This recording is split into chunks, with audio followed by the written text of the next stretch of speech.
Hello and welcome to Abbott and Costello Meet the Podcast. This is episode 14. We venture back to MGM with Lost in a Harem. I'm Jerry Shario, and I would like to introduce to you a man who, when asked to describe himself in one word, responded with, very bad at following directions. Nick Santamaria. That's actually true. That's actually true.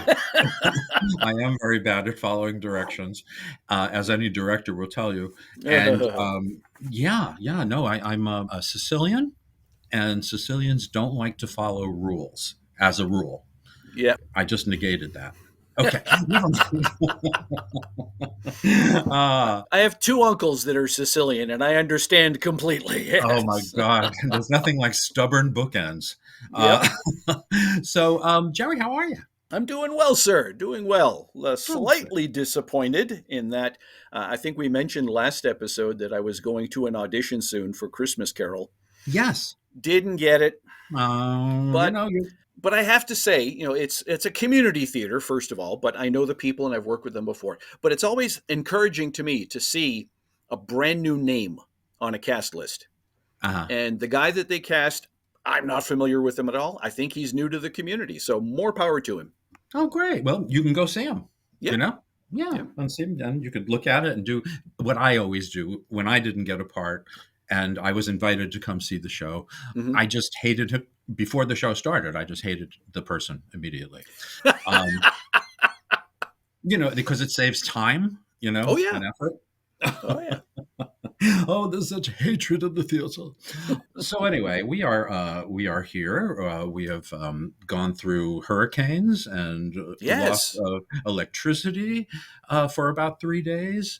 You learn how important that electricity is. Mm-hmm. I had to watch TV by candlelight. That's oh my goodness, bad it was. That's rough. That really is rough, and Wow. I want to thank the minstrel people who came up with that joke over 100 years ago. That's such an oldie. But anyway, speaking of oldies, we are looking at a movie made actually 80 years ago. Wow. In 1944, 80 years ago. Mm. And some of the jokes are even older than that in this film.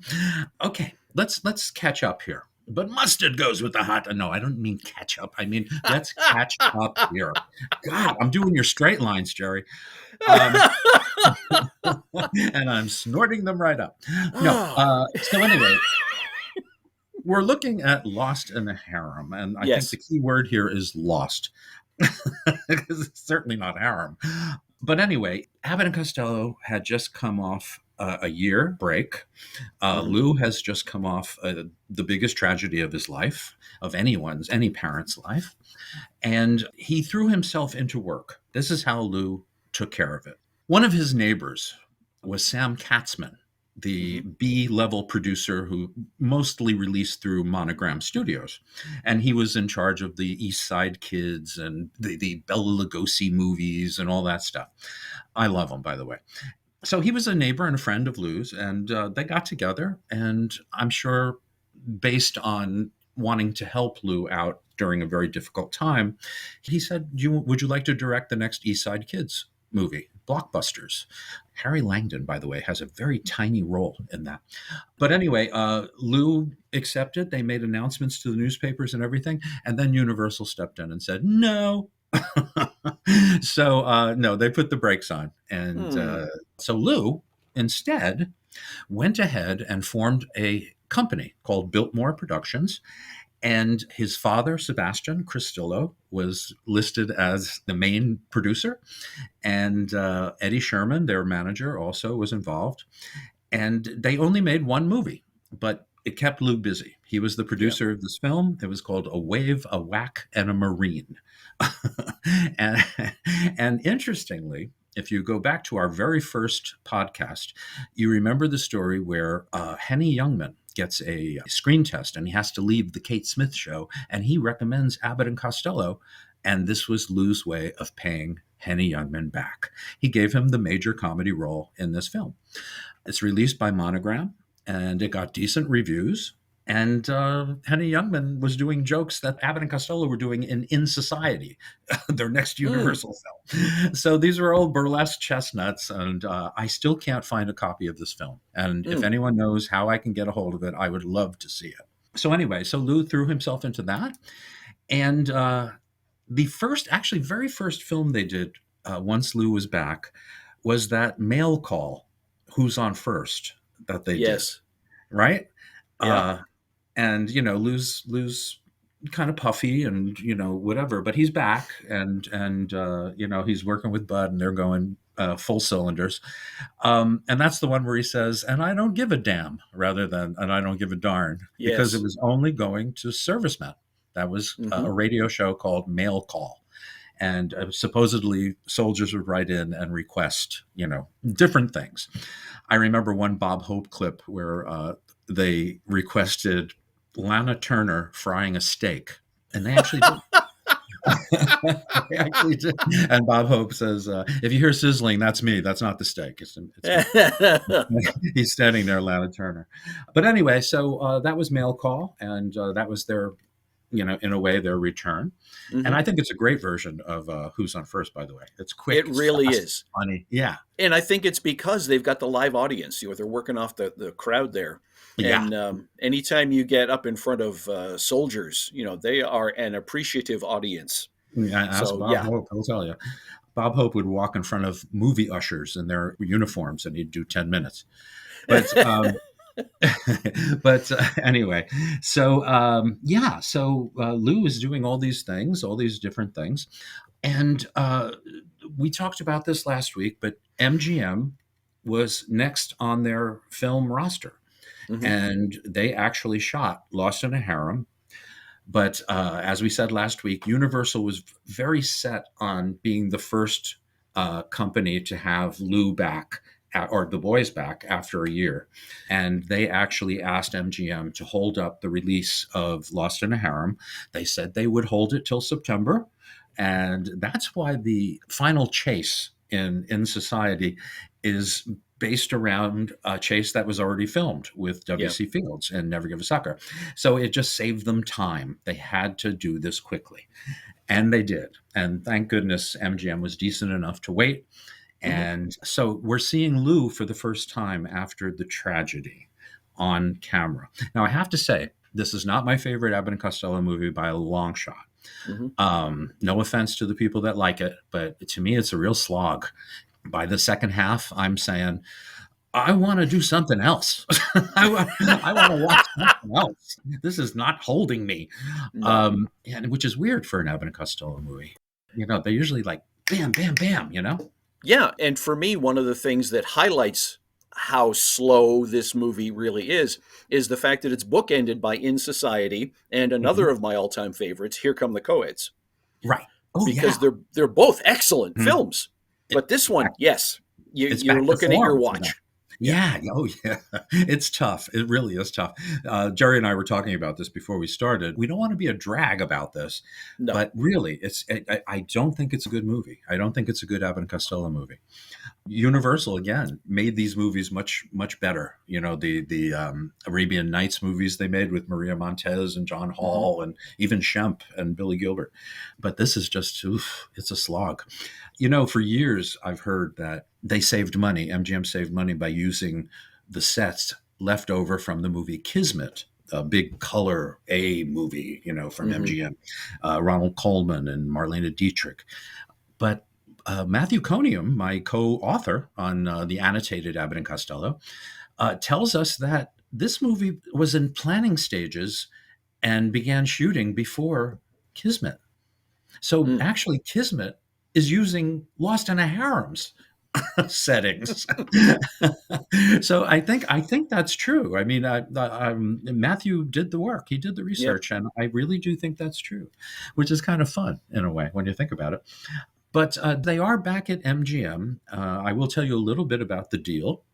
Their first movie for MGM, Rio Rita, made a lot of money. It made a lot of money. Hmm. And Abbott and Costello basically got $70,000.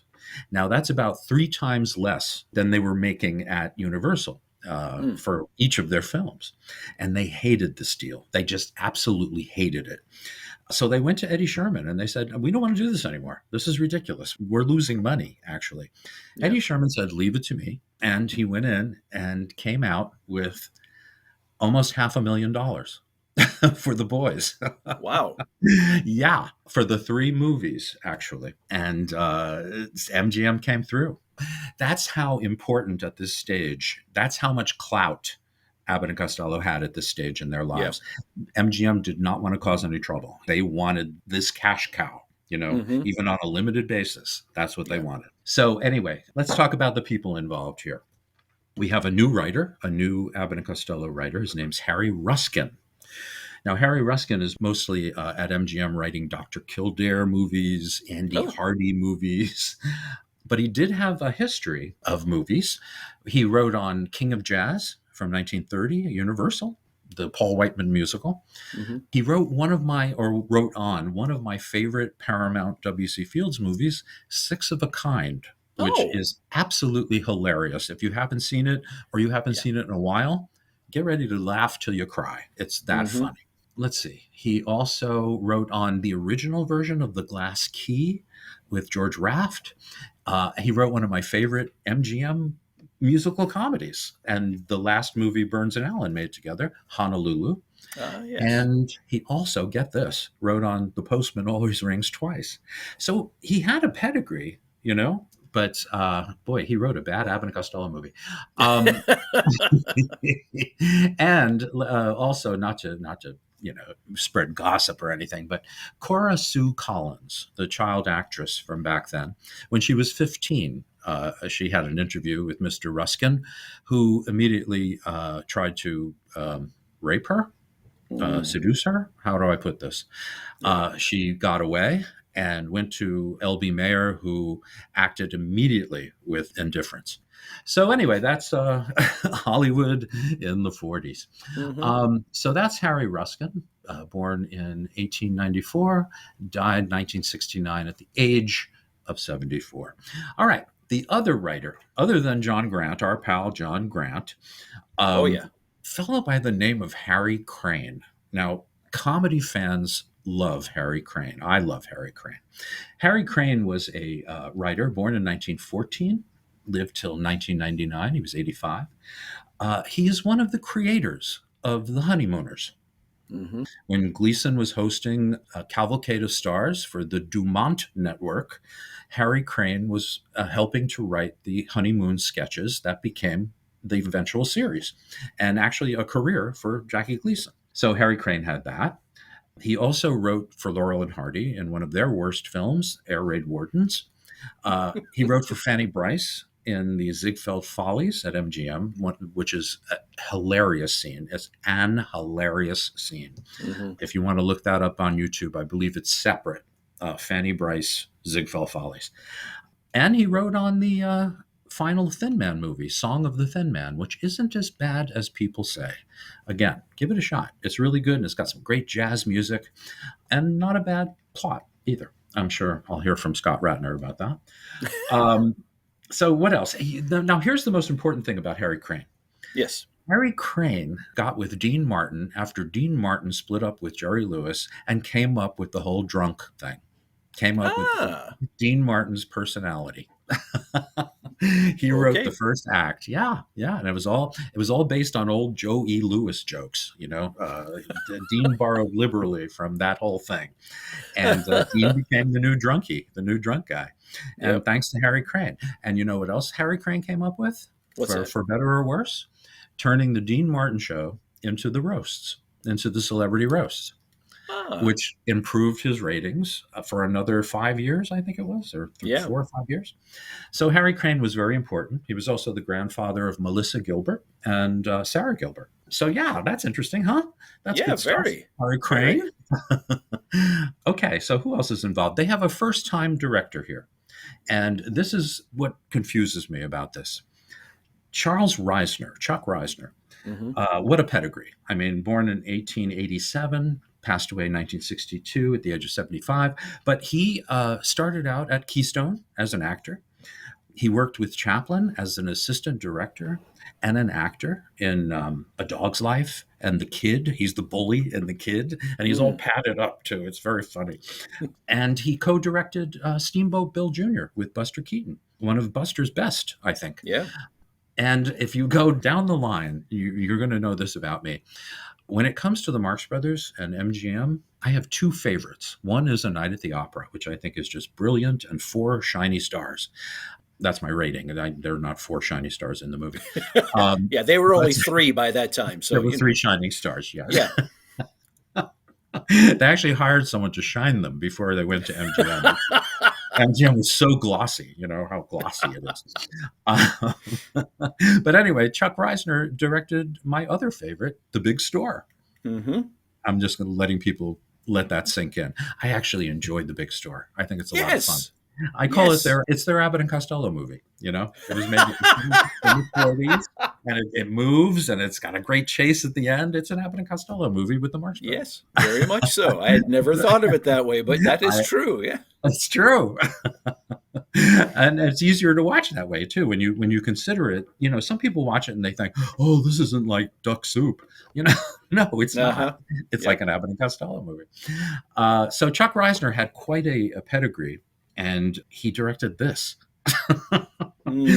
Okay, let's discuss this, Jerry. Let's talk about why we think this is a weaker vehicle. You want to start?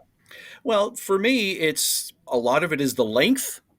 There's a lot of padding. You know, prior to and that's just Marilyn Maxwell. No, I'm kidding. But prior to our recording here today, Nick and I were chatting a bit about this, and the comedy scenes, for the most part, are good. They're top drawer, but even a few of those go just a little too long. I agree. And of course, being MGM, there's these huge production numbers that just make you sit there and go, "Are they done yet?"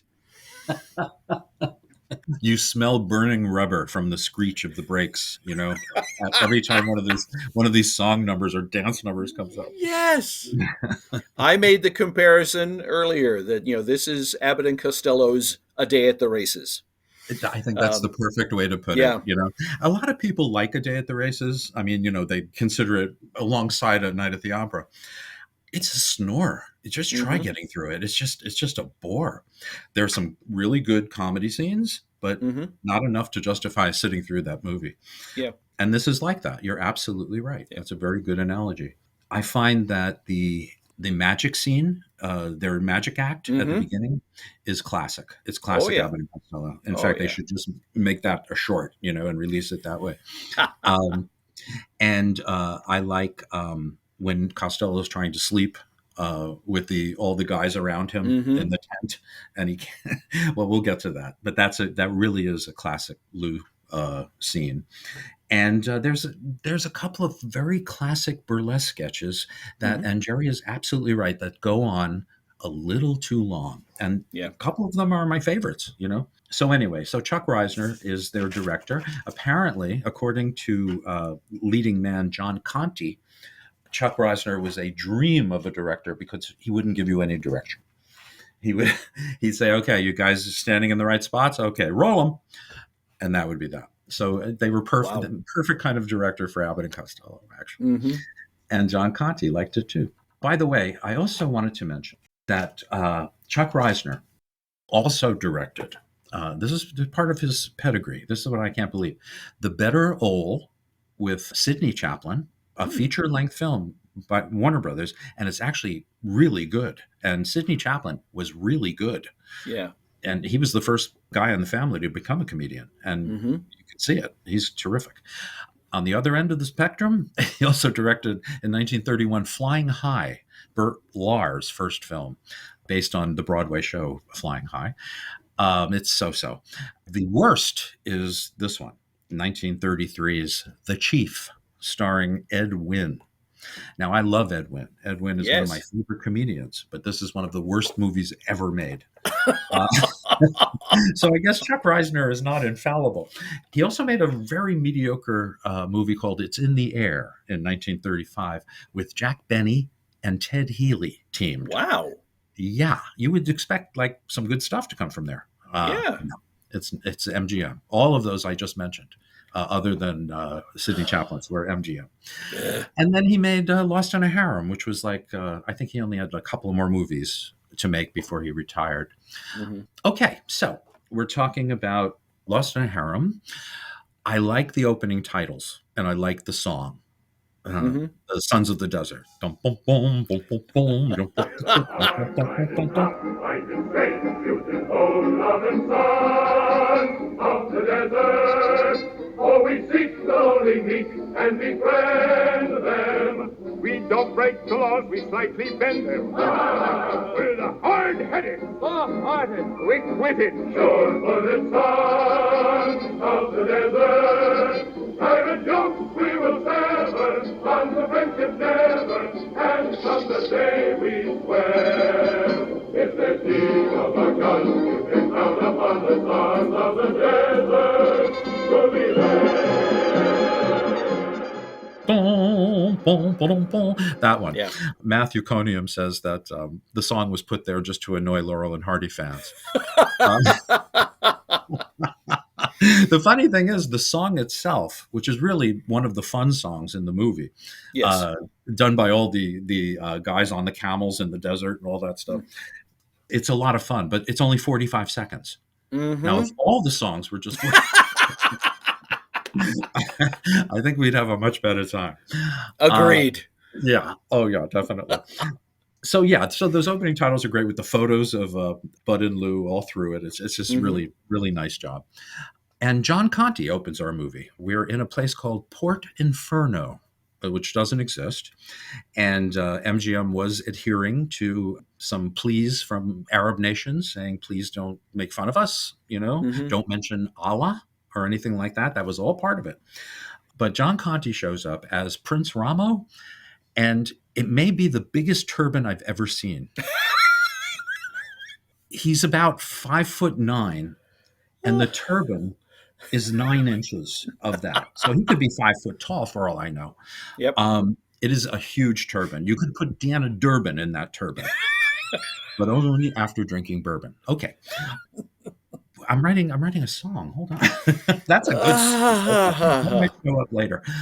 So John Conte, born in 1915, died in 2006 at the age of 90. Interesting career. He was born to Italian and French people. They moved to LA when he was 5. He eventually became a member of the Pasadena Playhouse, which was very, very upscale as far as theaters in Los Angeles. He did lots of radio. He did Broadway for Rodgers and Hammerstein, one of their more mediocre shows, Allegro, in 1947. He was also in Carousel in 1954. He did a lot of early TV. He had his own show from 1950 to 1953, The John Conte Show. He hosted obscure game shows.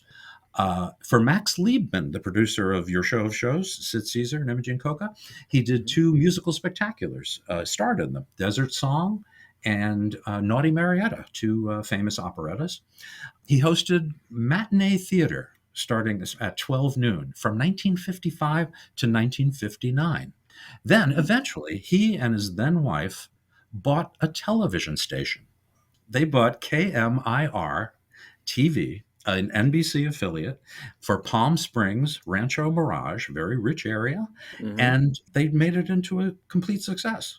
So what a life, what a career! And you look at him in this movie and you think, he's not very good, but my goodness, he had quite a life. Huh? Well, that's just it. You watch him in this movie and you think he's got to be good at something, and apparently he was. Kind of like the Zeppo thing, Yes. I'm reading the new Zeppo book, and it's like, you look at him in the movies and you think, no one could be more ineffectual, unless they were completely invisible. No one could be more ineffectual than Zeppo Marx. Yet, in real life, he was the most vibrant. He was the richest. He was the most diverse, So you never know just by looking at these people. He also made a couple of other movies, small roles in a couple of other movies. The Man with the Golden Arm, an excellent Frank Sinatra film by Otto Preminger, and The Carpetbaggers, which was Alan Ladd's last movie, actually. Okay, so Prince Ramo, he's obsessed with Marilyn Maxwell, who plays Hazel Moon. Bishop? No. Moon. Moon. Hazel Moon. Hazel Moon.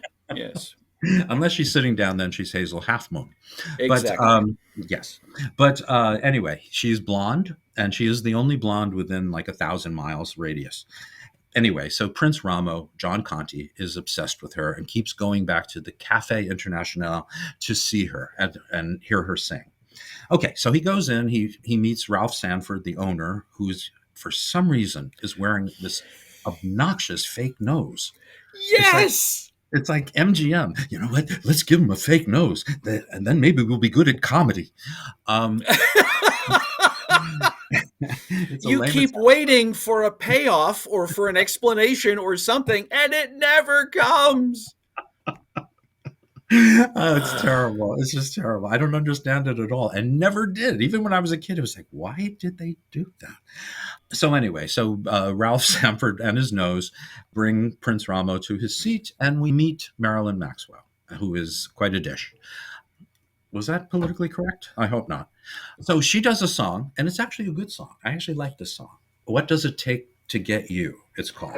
I can get a diamond solitaire, that's easy as pie. If I want to travel, I can get the fare, 'cause I know a guy. I can get a mink with just a wink, or even less. And I can dig gold but big, and I dig it with finesse. And what's interesting about this song, or mostly interesting about this song, is that Marilyn Maxwell had a reputation in Hollywood. Let's talk about Marilyn. Her real name is Marvel Marilyn Maxwell. Marvel, or it could be Marvell, I don't know. But It's spelled Marvel.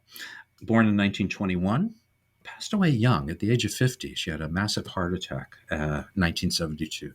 But anyway, she was a singer with the Ted Weems Band. Ted Weems mostly famous for introducing Perry Como to audiences. And she also got involved with the Pasadena Playhouse. It was seen by MGM scouts and was signed to a contract at MGM. In the meantime, she's having a kick-ass affair with Frank Sinatra. Lasts a few years.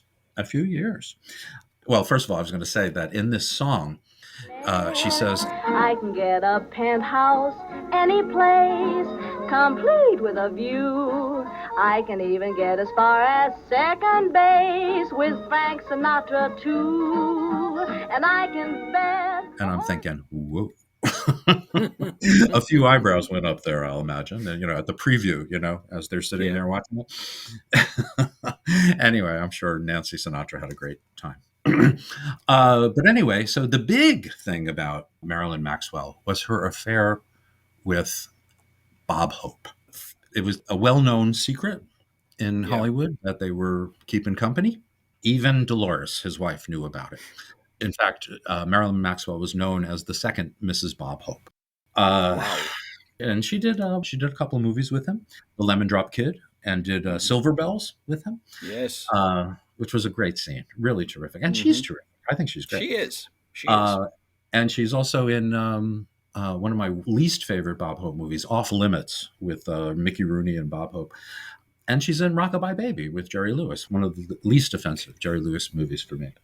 I just read a new book about Jerry Lewis, and oh boy, I was right about everything, folks. I was right about everything.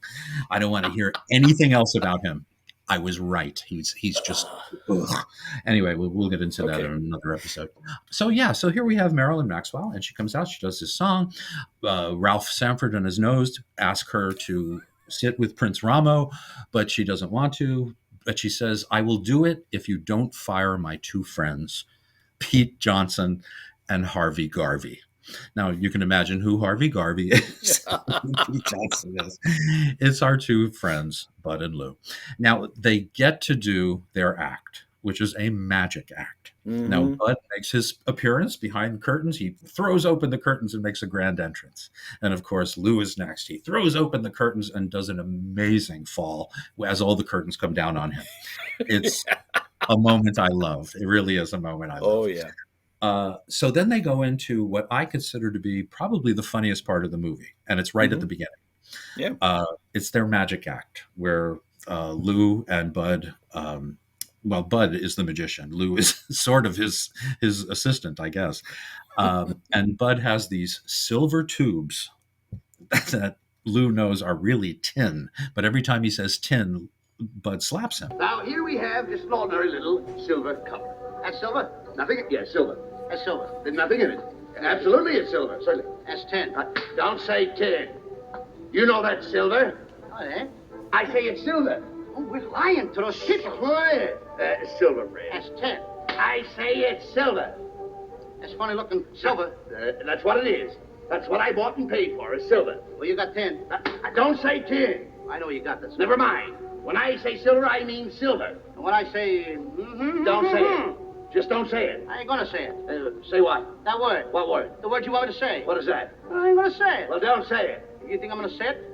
Ha-ha! Ha-ha-ha! All right, never mind that. You thought I was gonna say tin. Don't say tin. I said it, so what? Now, keep quiet. All right. Now, we'll place the little...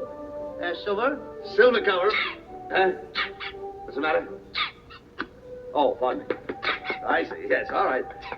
Indigestion, yeah. Now we place the little silver cover. So it's very funny, back and forth.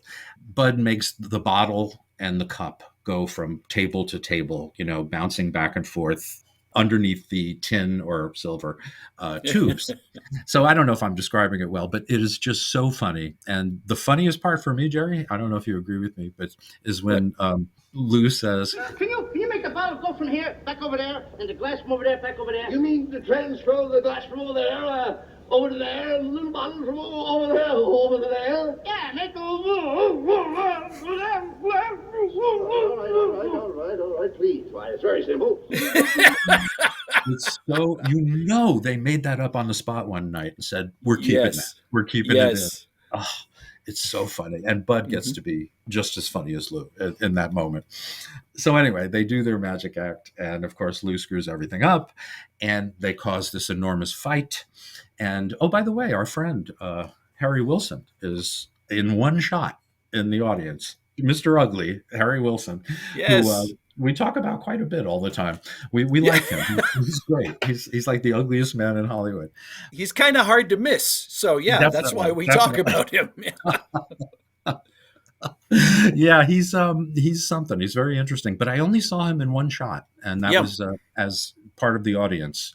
And, I also missed when Marilyn Maxwell is singing her song. She goes into the audience and she starts, flirting with the guy sitting in the crowd. The very first person that she flirts with, you think, is Hugh Herbert. Hugh Herbert, the comedian. Wonderful. Yeah. Him. But it's his brother, Tom, his lookalike brother, Tom Herbert, who would sometimes double for his brother. There's a story. I went to Cinecon one year, and they showed a movie called 6 Lessons from Madame Lazanga, I think it was called. Mm-hmm.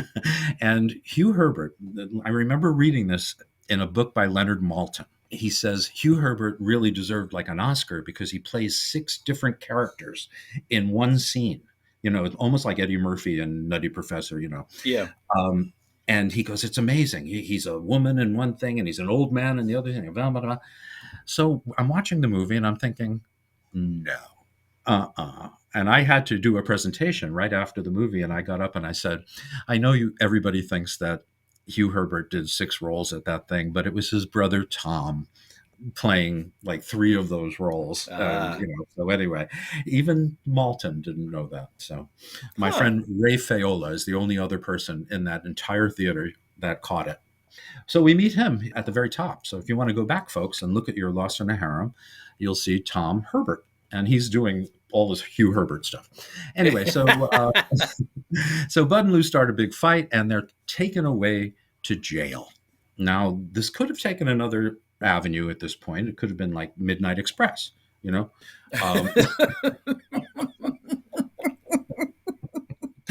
I hate these Turkish prisons.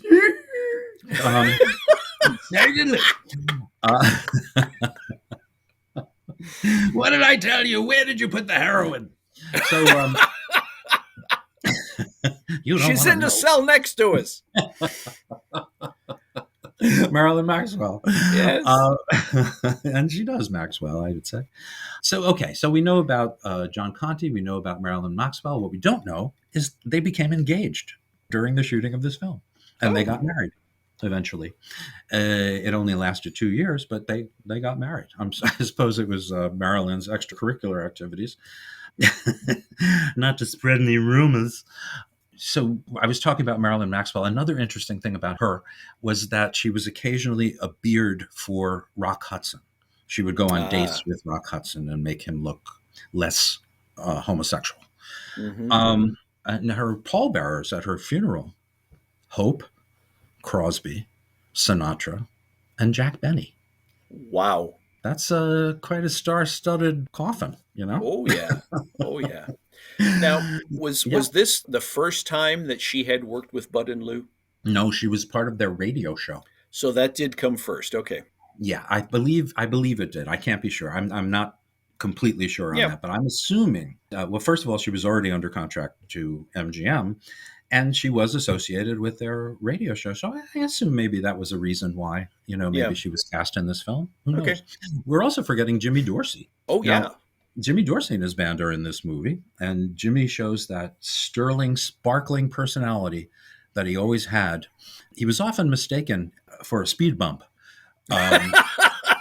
That's how much personality this man had. I will say this. Both Dorsey brothers, Tommy and Jimmy, were both under contract to MGM, and which is quite something. They didn't talk. They did not get along, Tommy and Jimmy. But apparently Jimmy was the better musician. That's what I hear from musician friends. Okay. And reading about it. Yeah, Jimmy was a virtuoso on the reeds, clarinet and saxophone. Well, yeah. And if you hear his solos, they're just incredible. In fact, the big number that his orchestra does in this, it first caught me off guard when he's playing the clarinet, and then all of a sudden it turns into a saxophone, and then it turns back into a clarinet, and he plays them all beautifully. Mm-hmm. But also the direction of that musical number made it interesting to watch. Mm-hmm. Mm-hmm. Unlike all the other musical numbers. No, as I was watching it, I was thinking to myself, it plays like a music video, for one thing. Yes. The camera work is just amazing. Yeah. And it would, if they cut it out of the film and released it as a short, it would work, just on its own. But it stops the movie dead. My only qualm about it, it's beautiful. It's filmed beautifully. The music is great. It stops the movie dead. And this movie cannot afford to be stopped dead, So, okay, they're in jail. Marilyn gets her own cell, and Bud and Lou end up in a cell with burlesque straight man and comedian Murray Leonard. Now, I said last week that their burlesque friends would visit them occasionally, even stay with them.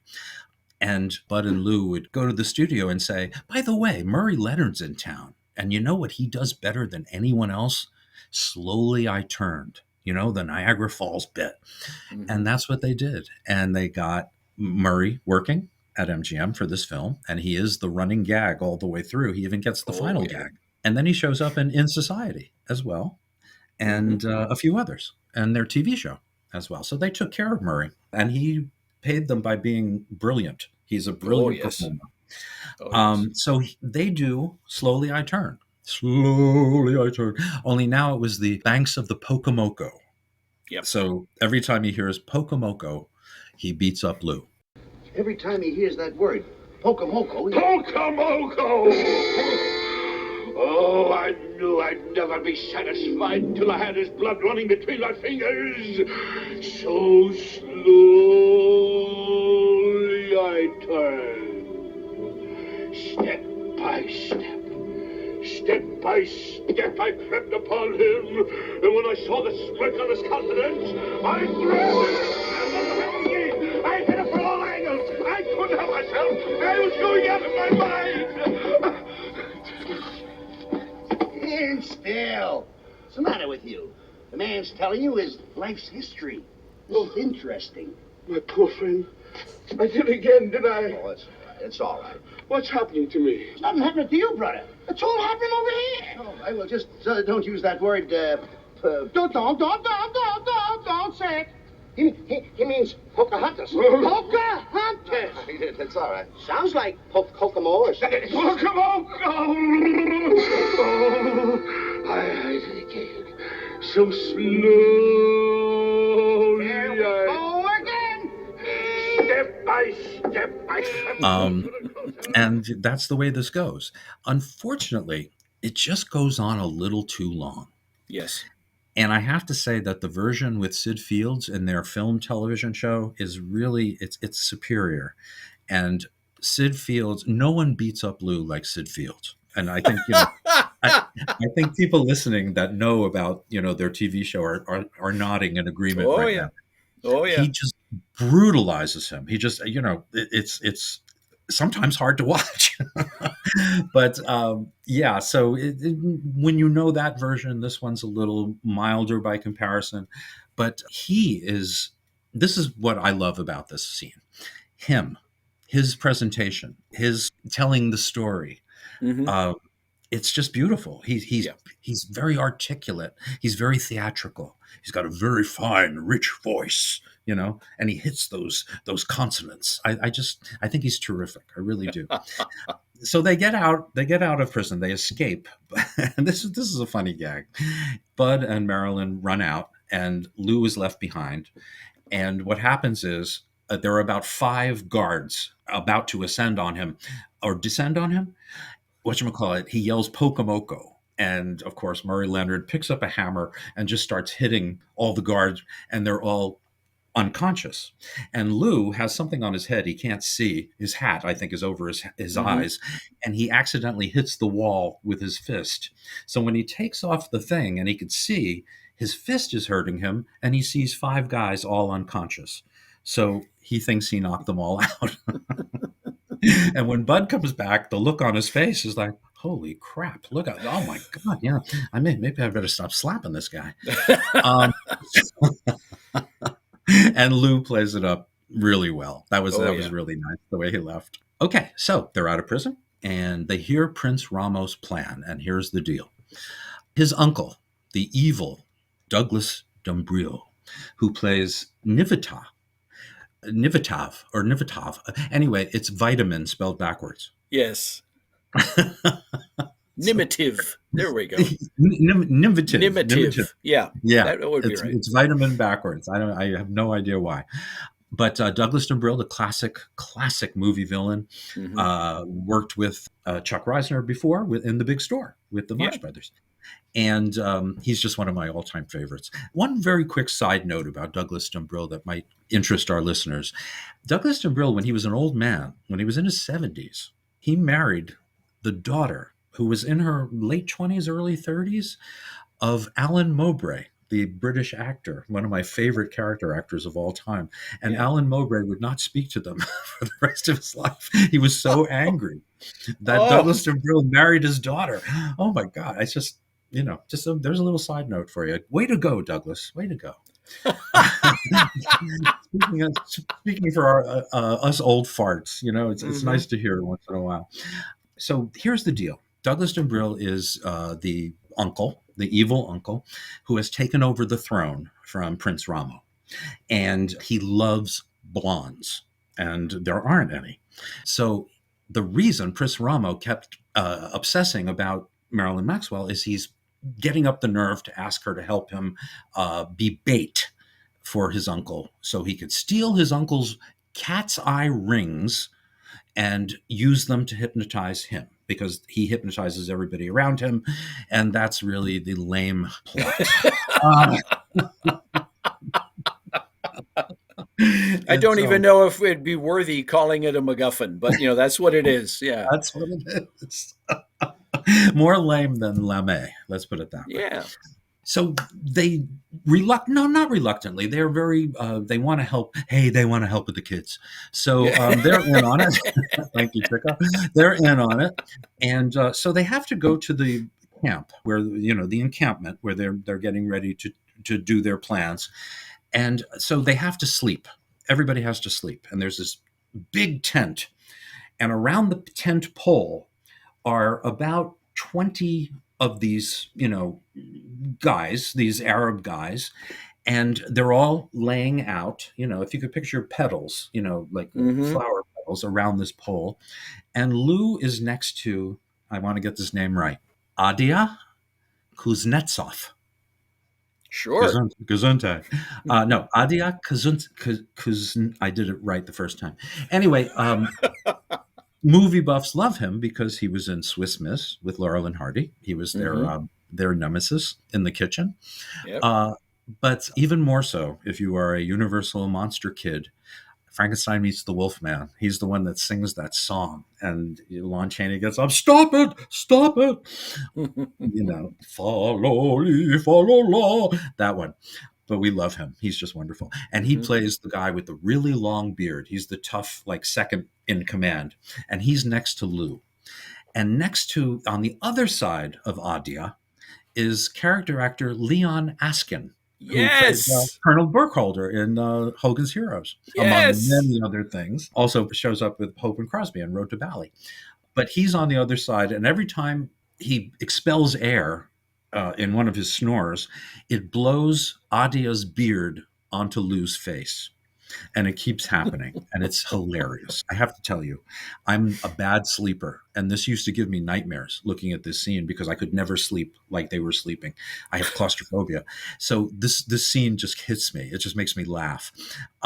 So the beard keeps going into his face, and what they do is they steal the gag from themselves where Lou is trying to milk the cow in Ride 'em Cowboy, and the cow keeps hitting him in the face with his tail.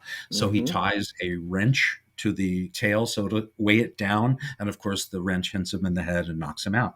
Well, in this one he ties what is it he ties it's a coin purse. A coin purse, right? And it's very heavy, shows how heavy it is, and of course it hits him in the head, and whatever. But that's not the end of this scene. There's more. He just can't cut a break in this. So he decides, you know what, I'll turn my back to him. And he has this enormous sword, Adia. And of course he pokes Lou in the butt, and that wakes everybody up again. Then he tells him, if you wake me up again, I'll kill you. I'll slit your throat. So Lou is like, oh my God, So Lou is in bed. I mean, he lays back down, and he realizes his arm is under Adia. He's stuck, and he can't move. And a goat comes into the tent and starts licking his feet. I'm sorry, but that is just this is I'm guessing John Grant or Harry Crane. So then eventually Lou gets up, and he gets, how babies sometimes get up and their butts are in the air and their heads are down on the pillow. Well, the goat sees this and runs and butts Lou in the butt. He hits the tent pole, and the whole tent comes down, and it's the perfect ending to a perfect scene, I have to say. The magic scene and this scene are two of really some of the best stuff they've ever done in one of the worst movies ever made. I hate to say that, but so that goes down, and they have to get into the palace now, and they meet a giant. Now, I don't know how you feel about this, Jerry, but when I watch Jack and the Beanstalk with Abbott and Costello, Buddy Bear is a fine giant. He's vicious, he's cruel, but he's not especially giant. You know what I mean? He's like, I agree. He would be the runt of the litter, of the giant litter. And if you've ever tried to lift giant litter, I used to be a litter carrier, but I could go on for hours, and do often. So anyway, I just thought this guy would have been a better choice for Jack and the Beanstalk, because he's a literal giant. Yes, the only deterrent, in my opinion, would be the fact that he looks like he's 7'9" and weighs 12 pounds. You're close. He was 7'7". Okay. Very close. But he's a beanpole, I know. There's no menace with the costume, and even with the big shoes and stuff, he'd be up over 8 foot tall. I mean, that's a giant, Yeah. And they also dubbed his voice, so I'm assuming that he couldn't act either. His name was Lockhard Martin, born Joseph, and he was a twin. One of the things I find interesting in this is they've cast him physically in the role, but they had to dub his voice, and they dub his voice with perhaps one of the smallest actors in Hollywood at the time, but with a voice. Billy Bletcher. Billy Bletcher, My our boy gosh. Billy. Whenever I think of Billy Bletcher, I think of an Our Gang episode, the one where they go to the cave overnight, Yes, and they have yes. the jelly sandwiches and all. What is that called again? Yeah. I don't know. I don't remember. But Billy Bletcher plays Spanky's father, and he says to the wife, "They'll be back." And for some reason, that stays in my head. "They'll be back." Yes, it was almost like the original version of the Goonies. That Yeah, short, it was, in a way. Yeah. I don't know much about the Marx Brothers, but yeah.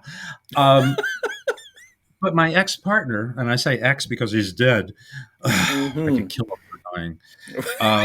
Will Ryan, my buddy, my Schuster to my Biffle, part of his living was made imitating the late Billy Bletcher. In fact, he did Billy in that last cartoon, the road one that was released with Frozen.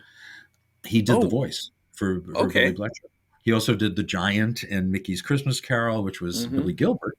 Yep. And he also did Billy Bletcher as, Black Pete. Yes. Yeah. But anyway, he was an amazing voice artist, my partner. An amazing man. Anyway, they promise this giant with the weird voice that they will get him in the movies. And now I think this whole thing was lame, Jerry. I'm sorry. The whole thing about getting him in the movies, and then at the end with Tima, with the little chubby girl, getting her in the movies. Well, oh yeah, we're talent scouts, and blah, blah, blah. It even plays into the finale, which is one of the worst, probably the worst they've ever done. But anyway, we'll get around to that. Yeah. So they get in. The giant lets them in, and I don't know. They have to deal with what's his name now, with Douglas Dumbrille. Yeah. And it's so funny about this movie. I don't know it as well as I do the other ones because where I grew up in New York, we had the Universals and even some of their independents shown on one station every Sunday morning. Yep. To see these MGM movies, you'd have to wait maybe once a year on CBS. They would show them like on an afternoon movie on a Sunday or a Saturday. So you didn't see them all that often. And this one, I have to rely on my notes because I'm looking at the order of things and I just don't know them. I don't know them as well. So let's see. We have, they get in. I like the name of the place where they are. They're not in Port Inferno anymore. They're in Bar Bihar. Yes. Bahia Bar. Something like that. Yeah, Bahia Bar. So they're Babar the elephant. Yeah, that's where they are. Yeah, that's it. And, and by the way, my penchant for mentioning scenes that were cut in these movies. There is one that in the morning when they wake up after the disastrous sleeping scene. Yep. Prince Ramo tells them, we need to meet at the castle and blah, blah, blah. You guys get on the camels, right? And he leaves. Lou does a version of the hammock scene from In the Navy, where he keeps trying to get into the hammock and he falls over. He does it with the camel. And apparently MGM built this mechanical camel that he worked with. So that scene was completely cut. All you hear is, now get on the camels and you can blah, blah, blah. So that's that. So that's kind of interesting. Man. And that might have helped the movie a little bit. Yeah. And it needed it. Yeah. Before the sleeping scene is the song, Sons of the Desert. Yes. Which is 45 seconds long. And it really is a rousing song. It's actually a better song than We Are the Sons of the Desert, the sons of our life. It's a better song. Anyway, so that's just one of the many numbers. So let's see. I have the goat getting on the camels. That Lock Martin's twin passed away in childbirth. Can you imagine? Two giants inside of this lady. I can't even imagine. She probably walked funny for the rest of her life. And they were born in South Philadelphia, which is strange because they're not Italian. And is Italian. And probably most importantly, do you know what he played, Lock Martin? He played Gort in The Day the Earth Stood Still. Yes! Yes, he was in the Gort outfit. So he's special. He's a special man. If only for that, you know. Yeah. He was also on You Bet Your Life, by the way. He did one appearance on You Bet Your Life in Oh, 1951. And he was with Spike Jones and his band for a while on the road and even did a few of his TV shows. mm. So that's interesting. And on his off time, when he wasn't working in show business, he was a doorman at Grauman's Chinese Theater. How about that? Wow. You don't get this information anywhere else, folks. And that speaks well for you. Yes. I love the mind reader bit is a classic burlesque Oh, that gag. is a great gag. So Yeah, and clever. it's done so well. Beautifully. The camera work at the end for the punchline is just great Yes. because it mixes in Bud coming into the scene Yes. as you see the sign. So what we're talking about is Lou is standing on the street looking at this beautiful woman from behind. And you could see her face. She feels a little uncomfortable. And she finally turns around. She walks up to Lou and slaps him in the face and walks away. And Lou looks confused. The camera moves away from him. We see Bud entering the scene, and the camera lifts a little bit, and you see mind reader. She was a mind reader. It's a very clever joke. So, anyways, that's that. That's before they get into the palace. Now, did you notice one of the Douglas Dumbrill's top aides? A rather hefty looking fella. I noticed him. Yes, he was hard to miss because he's such a hefty fellow, but that's as far It as is I hard can to go. miss. That's Tor Johnson. Really? Tor, I'm- like Bud and Lou. Yeah. I missed that completely. Okay. And I noticed it for the first time, actually, Huh. last night as I was watching. Yeah, Tor Johnson. And it's a pretty, I'm not going to say a major role, but it's a supporting role. Yeah. And it's he's a got good some role. lines. He even has some dialogue. Mhm. So yeah, Tor Johnson is on his side. So he hypnotizes Bud and Lou. Okay, Douglas Dumbrill. Let's just cut to the chase. He he hypnotizes Bud and Lou, and as he's walking away, he inadvertently calls them termites. So Bud and Lou think they are termites, and they start eating the furniture. I just don't think it's funny. No. I just don't think it's. No. It should be. It should be. No. But it's not. And they're talking in these mechanical voices like they're robots or whatever. And it's just not funny. So anyway, they go away from there and they do some more plot stuff. And I think there's even this is where the Jimmy Dorsey number comes in. Yes. Right? And when we meet the Jimmy Dorsey Orchestra earlier on in the movie, they are all hypnotized by Douglas Dumbrill as they're walking at a big parade playing their music, which I think is really silly. But anyway, so Jimmy Dorsey does that number. I recommend watching it because it really is filmed beautifully. Yeah. You could see where a lot of the money went. This movie was had a budget of $1,200,000. Wow. As opposed to, like the $500,000 they usually spend at Universal. So This is MGM, opulence. So yeah, I told you about Eddie Sherman renegotiating their contract. But anyway, at one point, Lou is pretending to be a laundryman. And he says, I wrote these down. He says, come on, bring us your clothes. You soil it, we boil it. You wear it, we'll tear it. We call Mondays for your undies. Which I thought was kind of cute. And then they hide under the couch and they do a bunch of gags about Douglas Dumbrill sitting on the couch and the boys hitting their heads on the floor and all that stuff. It's very Three Stooges, and it belongs with the Three Stooges. And I don't mean to be condescending about the Three Stooges, but Abbott and Costello weren't the Three Stooges. No. And then there's a harem dance that if you need to catch up on your sleep, this might be a good time. Or even just to, maybe visit the bathroom or make a sandwich. It's boring and it goes on seemingly forever. But anyway, they end up in the dungeon again. And this is where they meet Murray Leonard again. I think Bud even says, at least we don't have that guy around. And then you hear him, Yeah. And they do the second part of this bit And they do this again with Sid Fields in the TV show, and I think it's better. With Murray Leonard, they do Mike's place, meaning that he tells them he's going to help them escape, and he only goes around a pillar and says, "Here we are. We're at Mike's place." And he's completely out of his mind. Mike gives them drinks and all this stuff. And Mike isn't there. There's no bar. There's no nothing. Bud buys into it immediately, if only to make Lou feel more uncomfortable, because that's his job. Yeah. And this goes on seemingly forever. I hate to say it. It's just a little bit more compact, in the TV show later on. And, Murray Leonard, again, he's wonderful. And I liked Lou's pantomime with the piano and all that stuff. But it kind of goes on and doesn't really go anywhere. I hate to say it, because really, these are three pros, doing classic material. But I don't know if it's just MGM or the way it was shot, or I don't know. I really don't know. I do like the line where they call him crazy, and Murray Leonard says, "I had a brother who was crazy, but I'm all right." And Lou says, "Who told you?" And he goes, "My brother."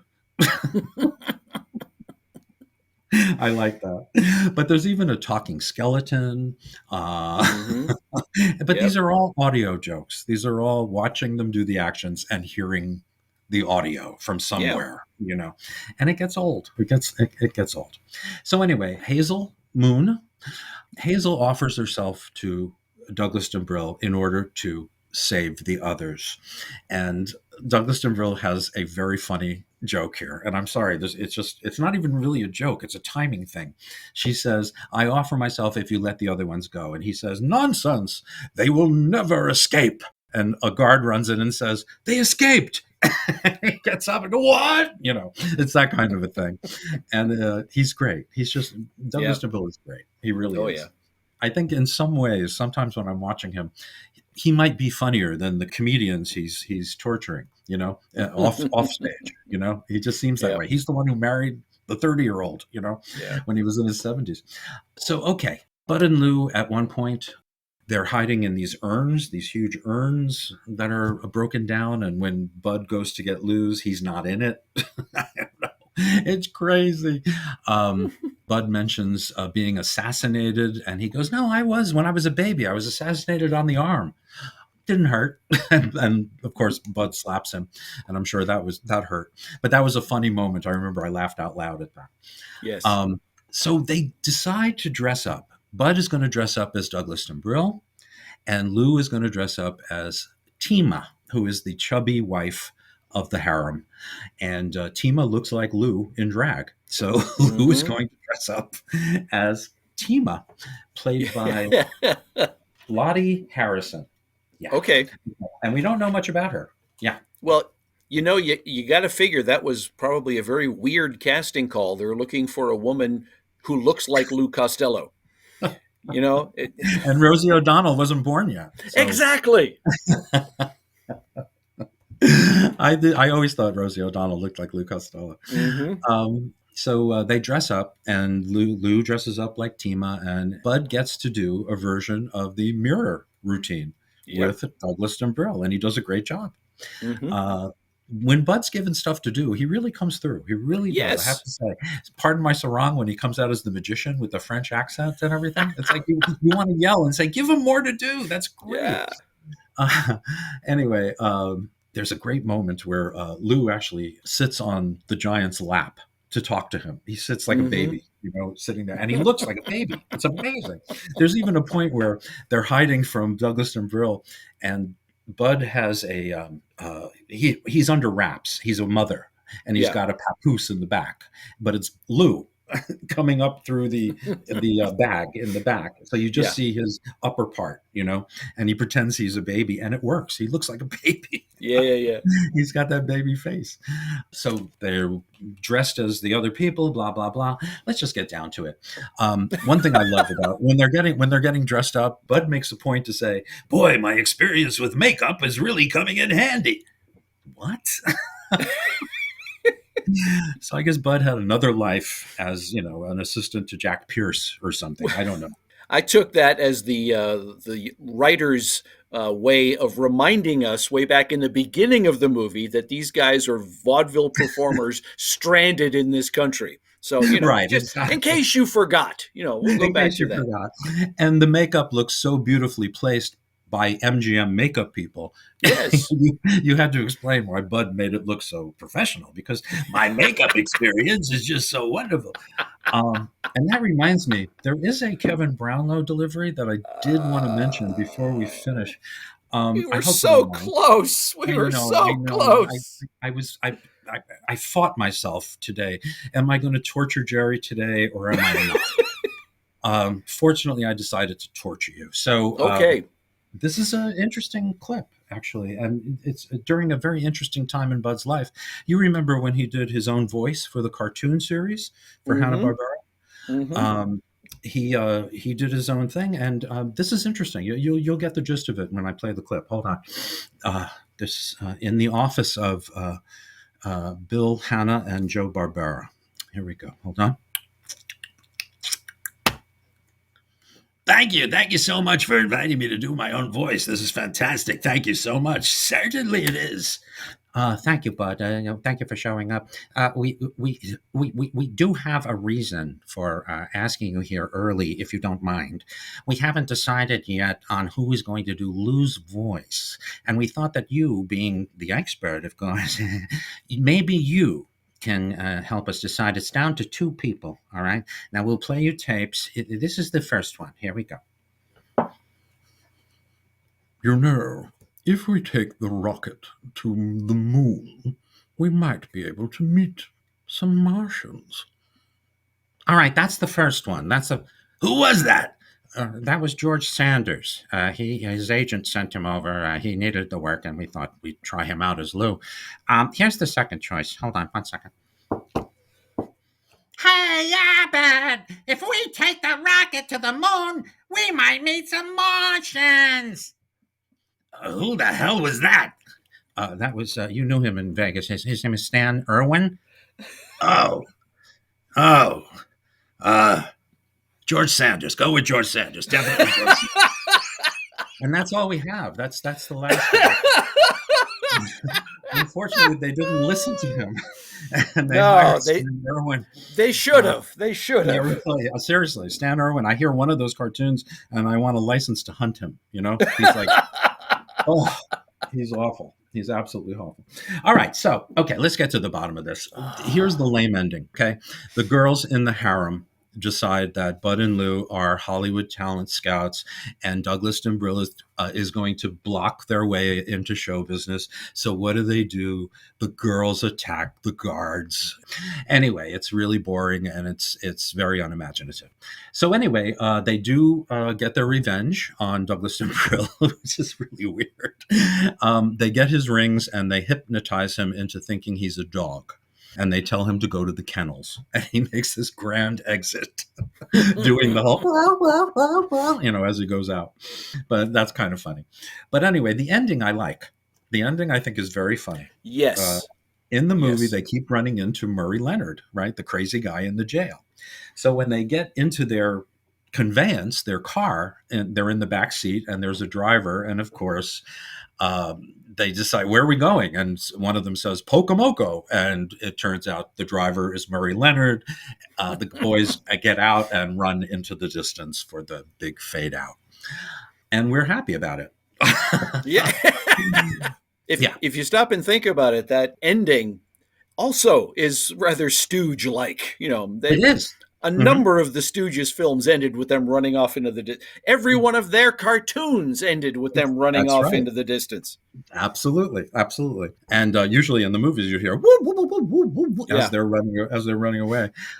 So we're kind of, you wanted to like grab MGM by the lapels and just slap a little bit and say, hey, you know what? Let the experts take care of this.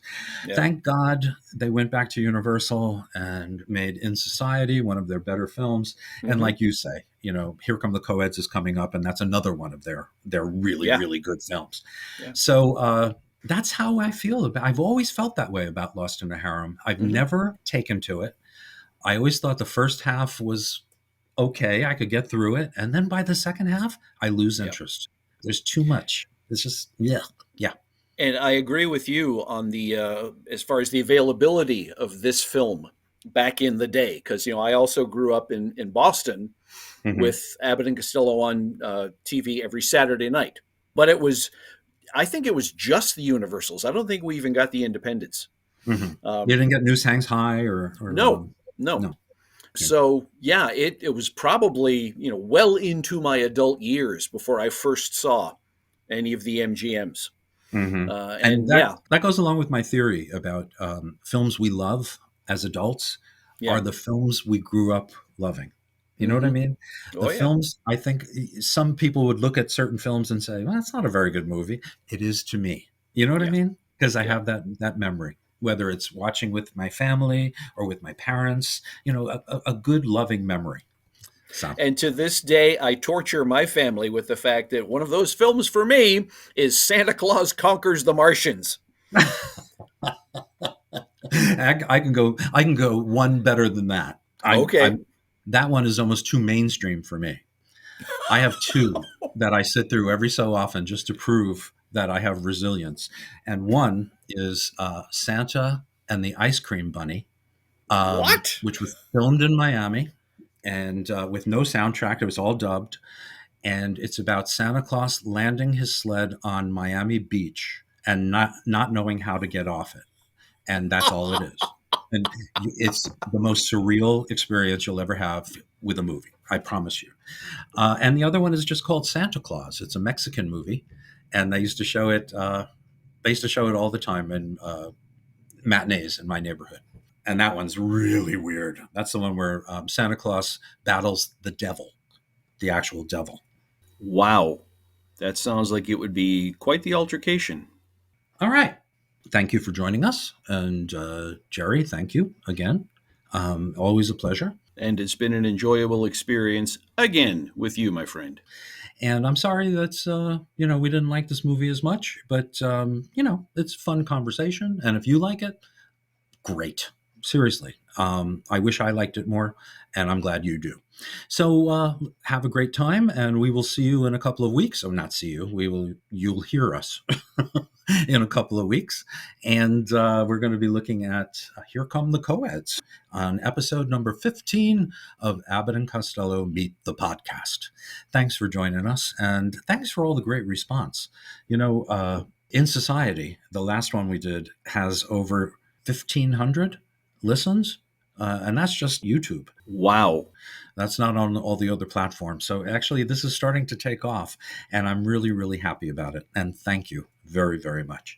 All right, you guys take care of yourselves, and we will see you next time. Bye-bye. Goodbye. Give my regards to Pocamoco. Pocamoco!